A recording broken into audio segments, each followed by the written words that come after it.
Hello everyone, this is doctor Jeevesh Yadav. तो इस class में हम लोग again according to NCISM syllabus आपका जो समीता अध्ययन है उसका पार्ट 2 अपन देख रहे थे। ठीक है, ऑलरेडी हमने जो आपका सूत्र स्थान है, निदान स्थान है, इंद्रिय स्थान है, वो हमने कवर कर लिए हैं। साथ ही साथ शारीर स्थान का जो 6 चैप्टर है वहाँ तक हमने कवर कर लिए हैं। आज की क्लास में हम लोग आगे कंटिन्यूशन करेंगे और शरीर स्थान का जो फर्स्ट पार्ट है, मतलब सेकंड 7 चैप्टर का फर्स्ट पार्ट है, वो यहाँ पे अपन डिस्कस करेंगे। तो शरीर स्थान का जो 7वां अध्याय है, ठीक है, क्या नाम है इसका? शरीर संख्या शरीर अध्याय। ठीक है, तो शरीर संख्या शरीर अध्याय के विषय में यहाँ पे अपन बात करेंगे। तो यहाँ पे अपन बात करें तो त्वचा के जो स्तर हैं वो यहाँ पे आपका बताए गए हैं। त्वचा का जो स्तर है उसके विषय में आचार्य जो चरक है उन्होंने क्या बताया है वो चीज़ यहाँ पे अपन डिस्कस करेंगे। तो त्वचा का जो स्तर है वो क्या बताया है आचार्य चरक ने, तो कौन सा है यहाँ पे? तो शरीर सठ त्वचा तद्यथा उदक उदक त्वग बाह्य, द्वितीय अस्त्रिगधरा, तृतीय सिद्म किलास अधिष्ठान, चतुर दद्रुकुष्ठ संभव अधिष्ठान, पंचमे त्वक जीव इंद्रिय जीव इंद्रिय संभव अधिष्ठान, षष्ठी तु यस्य छिन्नस्य तस्मत्यान्द इव च तः प्रविश्यन्ति च अप्याधिष्ठान रुष्य जायन्ते पर्वसु कृष्ण रक्तानि स्थूलमूलानि दुश्चिकित्सय मानी च इति षट त्वचा। तो 6 प्रकार के जो है त्वचा के जो स्तर हैं वो किसने बताया है? आचार्य चरक ने बताया है। कौन से वो 6 स्तर हैं?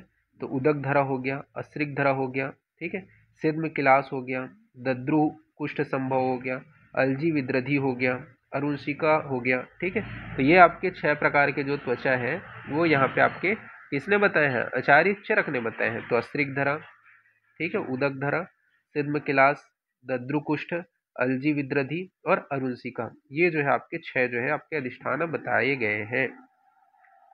फिर शरीर का संगणत्व के विषय में बात करते हैं। तो शरीर जो है वो सड़ंग से बना हुआ होता है, तो इसके विषय में यहाँ पे आपका बताया गया है शरीर के संगणत्व के विषय में।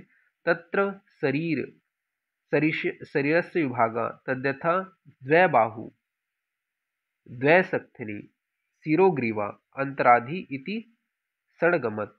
अर्थात जो शरीर है उसका सड़ंगत्व के विषय में बताते हुए बोला गया है 2 बाहु होते हैं, ठीक है, यानी कि 2 आपके अपर एक्सट्रीमिटीज होंगे। इसके अलावा आपके 2 सक्थनी अर्थात 2 पैर होंगे, ठीक है, इस यानी कि जो आपके दो लोअर एक्सट्रीमिटीज होंगे।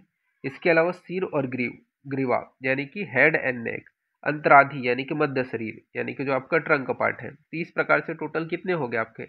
6 शरीर हो गए, ठीक है, यानी कि 6 शरीर के अंग हो गए। तो ये क्या है? आपका सड़ंग शरीर कहलाएगा। तो ये आपको ध्यान में रखना है, यही क्या है?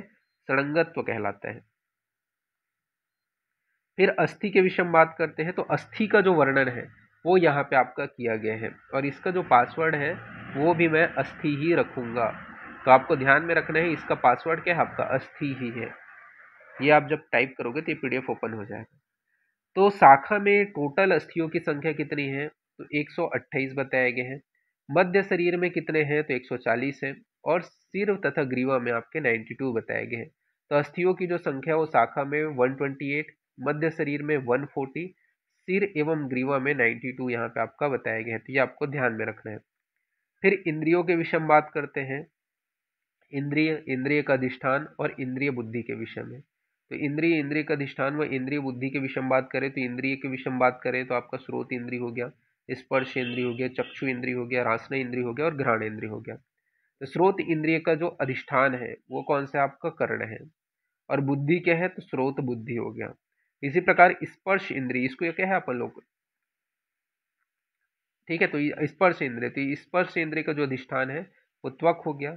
इंद्रिय बुद्धि जो है वो आपका स्पर्शन हो गया, ठीक है, स्पर्शन जो ज्ञान है वो होता है। चक्षु का जो अधिष्ठान है वो नेत्र है, ठीक है, दर्शन इसका इंद्रिय बुद्धि हो गया। रसना का जो अधिष्ठान है वो जीवा है, इंद्रिय बुद्धि क्या हो गया? रसना हो गया। इसी प्रकार घ्राण का जो अधिष्ठान है वो नासिका है, इंद्रिय बुद्धि क्या हो गया? आपका प्राण हो गया। तो ये आपको ध्यान में रखना है। फिर हृदय के विषय में बताया गया हृदय चेतना अधिष्ठान एकम, ठीक है, तो हृदय जो है वो चेतना का अधिष्ठान है।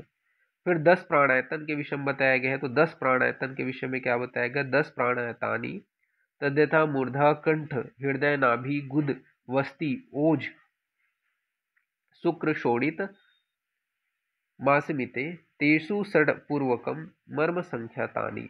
ठीक है, तो यहाँ पे आपका 10 प्राणायतन के अंतर्गत कौन से लिखा गया है, तो चरक संहिता में 2 स्थलों पर 10 प्राणायतनों का उल्लेख किया गया है। ठीक है, एक आपका कहाँ पे है, तो एक आपका सूत्र स्थान पे है और एक आपका शरीर स्थान पे है।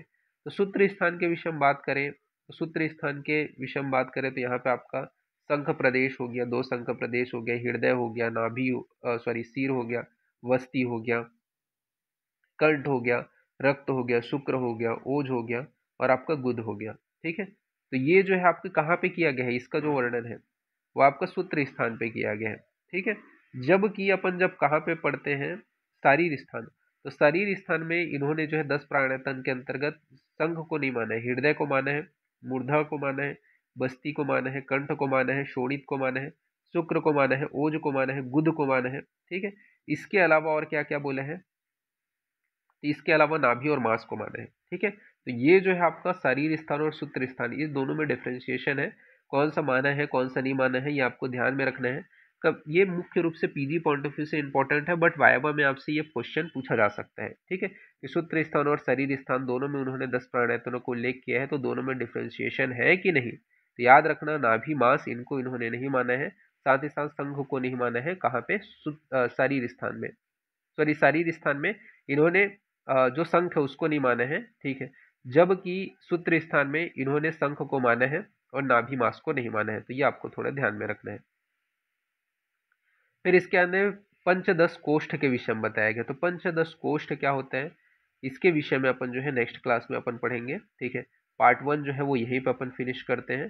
पार्ट 2 के अंतर्गत जो है अपन पंचदश कोष्ठ क्या है, कौन से होते हैं, उसके विषय में बात करेंगे। तो अभी के लिए इतना ही। ठीक है, थैंक यू क्लास।